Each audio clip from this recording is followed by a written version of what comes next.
अनि यहाँ हजुरहरु एक्लै किन बस्नु भएको त? म बिमारी भएर आया हुँ। उपचार गर्न?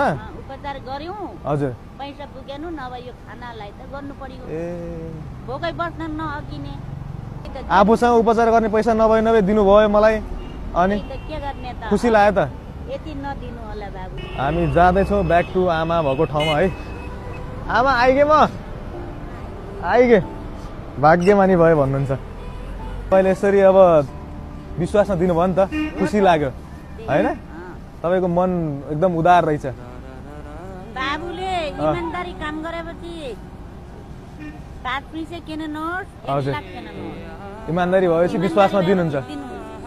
कति दिउँ त म यसको पैसा? 100 रुपैयाँ लिनु राख्नु। फेरि अरु यो हजुरलाई अरु धेरै किनेर बेच्नु होला के यस्तै है? अलि धेरै राख्नु होला। अब सुन्तला पनि राख्नु होला यतापट्टि 5-6 किलो सुन्तला। छैन धेरै छैन राख्नु यो। पाप होइन नि त्यो त खुसीले दिएको आमालाई। हजुरको हात भाँचेछ? के भएको यहाँ? जोड्ने भाग्या छ यो उभा आउन। हो